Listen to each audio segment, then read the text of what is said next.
Hey everybody, it's Master Gallengeist here, bringing you my review for the Immortal Thor Issue 6 2023. Love this cover. Sorry for the light doing kind of weird things on it, but you see it's Thor and Loki, and we actually see Utgard Loki kind of around there, and talking about Thor's first journey into mystery. And this definitely fits within the theme of what's going to kind of be going on in this little arc, as we see them kind of reminiscing about certain kind of things, and Loki being the kind of skald of the realms and all that, and what that kind of entails. So, we open up. Ullr's and all the gods' favor shall have whoever first shall look to the fire. The lay of Grimnir, the elder Edis of Saemund Sigfusson. I really kind of like that they do that with issues like this. So we actually start off and see somebody looking at a comic with those kind of words and everything going on. Like, what am I looking at? Magic. Keep reading. Ullr. He whose name gave shape to visionary, seer, and poet. The maker of magics who rides a ship of bone on unknown seas. Ullr, who at Bragi's call first stoked the yew fire that burns for many days. The secret fire that has many servants. The telling fire. As we see Loki messing with the fire. It's like, ooh, stories within stories and stuff. It's that kind of cool kind of nesting doll. Then we get this really kind of cool page of Loki just like kind of levitating over the fire, around which magic words are spoken, around which skalds tell their tales. Bogod, the mortals say. Thor's stepson by Sif, the mortals say. Though his true father and mother are unknown. Aye, mortals do speak with great knowledge on what they know not. It's like, yes, Thor. But perhaps in this instance, they are close to the truth. As all father, I bear the duty of kin to all the Aesir, be they near or far. And I like that he's like, these are all my people. They're all my kin. And if lost Ullr is e'er found, my hammer is at his service, though no mortal who knew his full legend would sleep one untroubled night. The Lord of the Yew, tree of doom and death, whose wood is best for the bow, because it grows murder. A fire of yew spits and roars. The fire is powerful, and here in Yadler, Ullr's own hall, the magic is powerful. Great magic for a great tale, which draws both teller and audience in. A tale not heard, but lived. And to live a tale, even one you think you know, made to be and die in it. It's like, oh shit. May be to die in it, yes. It's like Loki's eyes, damn. For a tale retold may not go as you remember. Memory is always a trickster, Loki, one worth two of you even. My knowledge of Utgard and Utgard's gods is recalled from ancient adventures in ancient days, ancient memories that may not be fully trusted, and now I have learned that my mother Gaia has made some deal with the elder gods of that long-sealed land, like brutal Tyrannus. Thus I must confront her. I would do so armed with the truth, but what is truth? Even a true tale may twist and turn. It is a thing alive, and the truth it reveals may be that you are dead. It's like, yes, I agree with Loki on preparing Thor for this, and I actually like the wisdom of Thor of like, I need to confront her with the truth. And if he's not armed with that, he might not be ready for other things that pop up. But Loki is like, what is the truth? The truth can be two things at once. It could be neither. This thing, you pick up a red object, it could be a ball, could be an apple, could be a tomato, and it could be magic to be something else entirely. You have to watch out for what it is. You call on me as the Skald of Realms, Thor, as the teller of tales, but in this aspect I am also your enemy, and I am the Loki who will kill you. It's like, damn. We'll have to see how that works out. And Thor, I love him answering with his own eyes looking like that. I believe it, Loki. You are my enemy, and I trust you to be so, for the storyteller must oft be the enemy, for the story to have weight. I will not be coddled, Skald. In this, I am thine all-father, and I must know what I must know. And I love that. It's simple, but it's direct. You understand that. And I kind of like the commentary on that going on, this push and pull of being the storyteller being the enemy for the story to have weight. And I get that. You want weight, you want stakes, and it's always that tricky fucking balancing act. And I like that they're able to do this with this. Then there is no more to be said, save for the magic words, once upon a time, as we see different Lokis throughout the different kind of iterations. And I think that's really well done. As we then shift to the story that is being told, and it's just fucking beautifully done. It's like, that just looks nuts. Is against us, brother, and there are forces to which even a god must bow. If we want to reach home before nightfall, we must turn back now. We walk at the very edge of Asgard's territory. I know the where of us, yet I will tell it. We stand at Vimmer, oldest of rivers, the icy fjord that had flowed deep and swift since the realms began, and that thy father Odin bade us ne'er to cross, lest the sky fall and ow! The big bully, what was that for? Impersonating my kin, thou base impostor. Who is this who calls himself Loki, yet lives by rule and law? Take thy true shape, villain. Thor commands it. Get off. That ear is attached. Fine, you win. It is true, Loki. After all, I know by the coward's squeal. Come, mischief maker, we have a bridge to cross. As this definitely is how Thor and Loki would kind of be back in the day. That doesn't seem strange to you, Thor? We walked by Vimmer 100 times on our adventures, and wait, I have a question of my own. Before we continue, was I truly so unkind in those days, so cruel? And I like shifting that we are in the story and then Thor asking this, and Loki's like, mostly sometimes better, sometimes worse. It was before you learned humility, don't forget. It was wrong of me to treat you so. We were kin. I do regret it, Loki. As we see Loki kind of looking to the side with like ellipses. We all have regrets, but back to the tale. It's like, it shows growth. Because I've loved seeing Thor kind of going and learning that humility and learning to be better. Because he would... It really goes to show that he is better because he's asking this stuff and dealing with it and confronting it. Thor back in this day with the axe, he wouldn't do this. As I was saying, Thor, you impulsive oaf, there's never been a bridge at this spot before, not once. All the more reason to cross now, then. Yesterday, it was never here. Tomorrow, it may never have been here again. And look up ahead, through the mists. Does your heart not yearn to know what lurks beyond that? As we see this creepy fucking gate. Now, Thor is one of the people that, especially back in the day, would be like, I'm gonna fucking thunder fist into this shit. And it's like, and me? I'd be like, no. Unless there's a need for it, I would be like, what the fuck's going on here? The scary force literally wasn't here a second ago. Details, Thor, I don't like this at all. It's like, it's really kind of bad when you are pretty much agreeing with Loki on this. However, we must always remember as well that Loki is the one telling the tale as well. As the gate creaks open, barely, I love it. With this manic glee on Thor's face, it's like, shit. I love the art for this. It's what's not to love. Forest from nowhere, graveyard gates, terrifying creeks. Surely this portends fun for all the family.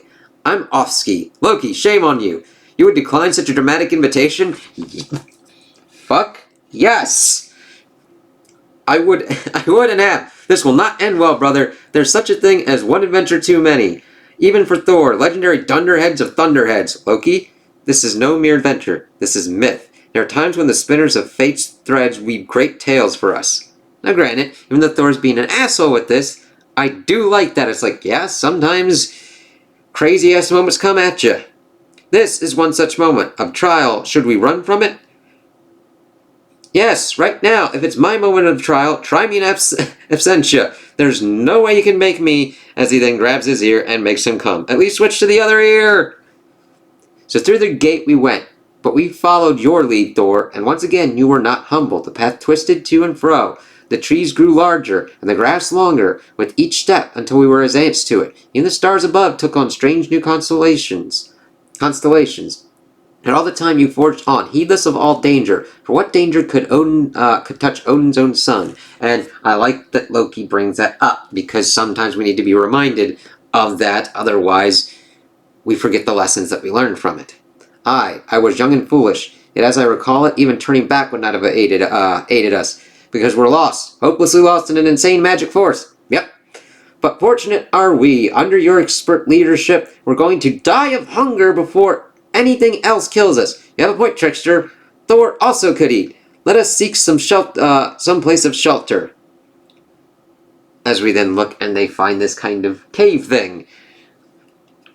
This cave will keep a roof over our heads as we seek our supper. Yes, or, hear me out, we keep walking. I've suddenly lost my appetite. A roomy place indeed, and yet a vast hall, and I spy 5 great tunnels leading off from the entrance. If some beast should live within one of them, it may be large enough to satisfy even your stomach, Loki. If we don't satisfy it, what sort of beast lives here? Look at the walls. They're not of earth or rock. It's more like hide or leather. Thor, we're in a cave made of something skinned. Thor's breath, the whole earth tilts as they're getting knocked and rocked about. And we actually learn that the cave's rising in the air, and it's actually a glove, as Loki is able to kind of bubble some magic, and the levitation spell to help them. Loki, behold. Well, look what crawled into my glove. A pair of gnats. Hello, gnats. Ymir's icy blood. Thor, I know giants. I was born to giants, and that is a giant. It's like, yep. And I love the use of color with the green magic. Speak up, I can barely hear thy buzzing. With giant ears as well. We were merely asking to whom we may thank for the hospitality, noble one. In truth, I have not needed a name until just this moment, little ones. But you may call me, Skiramir. Aye, make Skiramir my name. Copy the copycat, ha. Oh good, he's completely mad. That tears it, Thor. I'm going home, and nothing you can say will make me... I have food in my traveling bag, gnats. A morsel for me, but a feast for thee, I would think, and let none say I have never fed the smallest things of the forest when they hungered. Will you join me a while? And it's like, oh, that's very nice of him to offer that. However, there is a problem with it. And then, of course, they're kind of bickering with each other. We would be most glad of such a good Skiramir. Then here, the bag is already open, or nearly so, only the loosest knot fastens it. Aye, what a child could undo. And while you feed, I will return to slumber a moment more, to ready for the end of my journey home. You may come with me if you wish. I am sure my king would bestow many royal treasures upon such tiny ambassadors. And with that, the giant went to sleep, and you and I were holding the bag, so to speak. And what a bag it was! The smells from inside well sent his memory, Thor. Remember now. Fine meats and cheeses, cured fish, the sharp tang of pickling brine, a smorgasbord for 2 hungry gods, if we could open the bag. And that's where it gets nutty.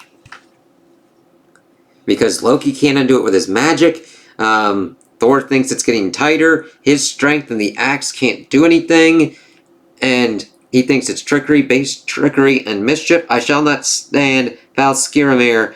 I am Odin's son, and I will not have it. Upon thine head be it, as we see him pissed the fuck off. Upon thine head. Are you sure? 'Tis as it was. This part of the tale never changes. I could not undo the knot or tear even a strand of the binding, but my reaction to this failure, a failure of my own sinews, my own wits, was to blame another. What he pretty much learned from Odin. And having a portion to blame, to take your great axe, Yarnborn, blessed with thine own blood, to club the sleeping giant who all evidence dictated had done you no wrong. And that's an important bit to showcase the difference between Thor now and then. Thor now would not do that. This Thor, he would. He would think of that his failure is someone else's. Now granted, he could have just been like, I can't open this. Now granted, you are then offering your weakness to an enemy, our potential enemy. However, he has not acted that way. So we would have to see how he would act to it. To stand upon the very top of his head, axe raised, 'tis a tale of what was, but I swear I am not as I was. I am no longer this, not this, not this, as he screams, and the axe falls down with lightning and thunder. And try with all thy strength to murder one who offered hospitality, as he slept. And the cherry on top, Thor? He was untroubled. Like, granted, offering to murder, like trying to murder one who has offered you hospitality, or offering hospitality and murdering someone like that, those are big, big taboos. And, those usually go horribly in stories. What an untroubled sleep that was, except, was that a leaf I felt fluttering down upon me, or a teeny tiny acorn? Did the smallest bird pass by and drop its teensy-weensy business on my head? It was nothing at all. I'm glad of that, for we are closer to home than I did think. See, it's visible through the trees. Behold, Utgard Hall. And thus, we see why the tale is important. Though granted, I love the importance of showcasing Thor's growth, as he has. It's like, holy crap. The story is changing as I read it. Scald magic, Dario, but two could play at that game. And the prize is the mighty Thor. As we see Dario, the Enchantress, and Scourge looking at it. It's kind of crazy that they've got the comic and it's changing as Loki is telling it. The teller of the tale. So then, we get the trials of Utgard. Young Thor faces the tricks of the Utgard Loki with all that lived at stake, in a tale twice told and now told again. Yet the teller was the Skaldum realms and their aspect is Thor's enemy, and thus the tale could twist upon itself. And if Thor faltered, it could make a new end. This is the story of the Immortal Thor, and the story may destroy us all. It's like, ah, shit, can't wait to see that.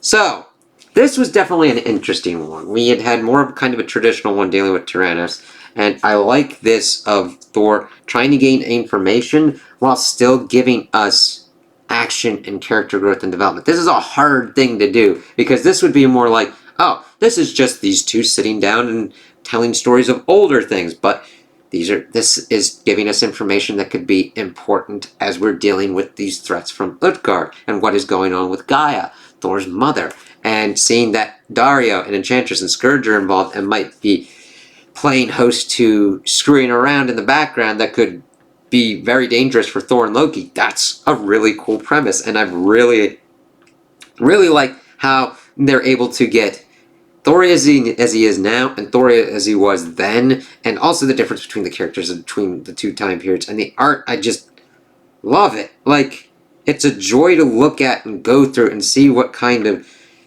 awesome, crazy shit like this one. This is just beautiful, as well as Loki just floating above that fire with the kind of creepy look. It's like, damn, I've really been enjoying this, and I can't wait to see where this stuff goes next. So, those are my opinions on the issue. Tell me what you guys think in the comments below. If you liked it, if you didn't like it, if you agree with me, if you disagree with me. Also, like and subscribe, and I hope you have a good day.